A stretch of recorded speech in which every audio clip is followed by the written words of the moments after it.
I will never forget that night. The night I saw the princess's eyes change into something not human. Her eyes were cold and full of hate. When she looked at me like that, I felt the air go heavy, like a heavy cloth was covering everything around me. I have never been the same since. My name is Chinedu, and this is what happened in my village, Umuofia.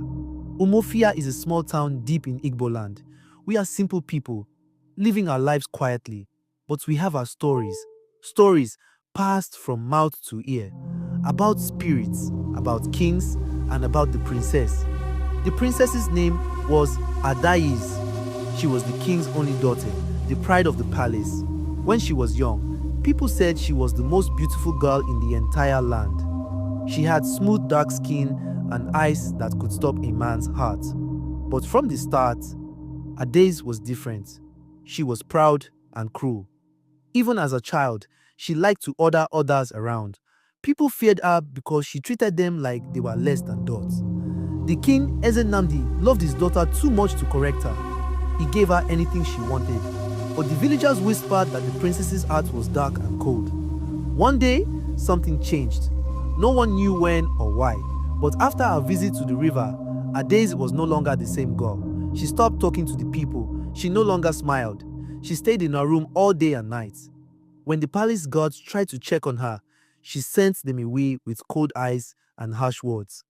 I worked as a messenger for the palace, delivering letters and news.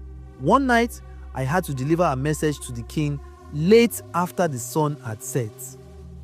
As I passed by Adaeze's room, I heard something strange.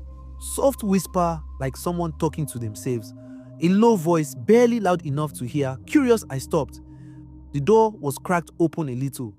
I peeked inside quietly. What I saw shook me to my bones. Adaeze was kneeling on the floor. Around her were strange objects.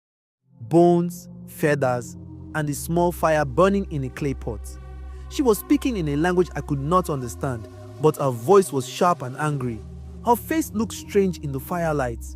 It was like she was no longer a human girl.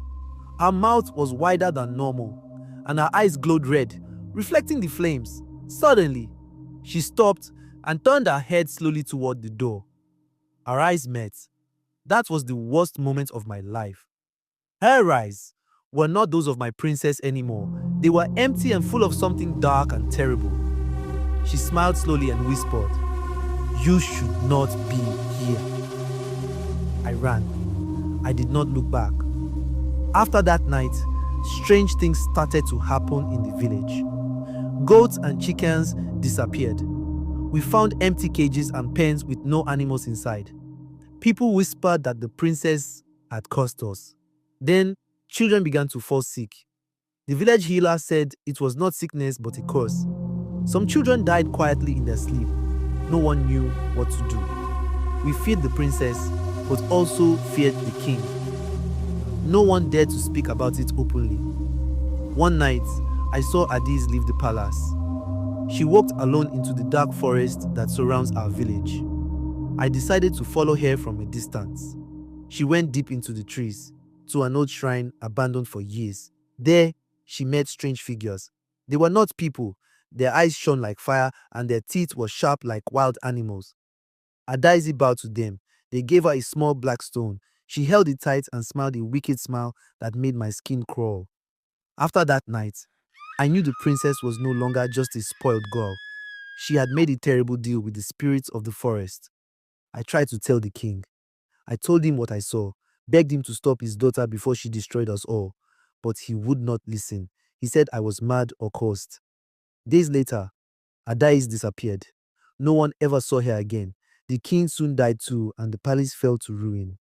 But the story stayed. People say the princess still walks the forest, searching for new souls to take. Some say her eyes glow red in the night, watching from the shadows. All I know is that night changed me. I learned that some power is not meant for humans. Some curses are real, and some princesses are wicked in ways no one can understand. If you ever find yourself near Umuofia, stay away from the forest and never ever look into the eyes of a wicked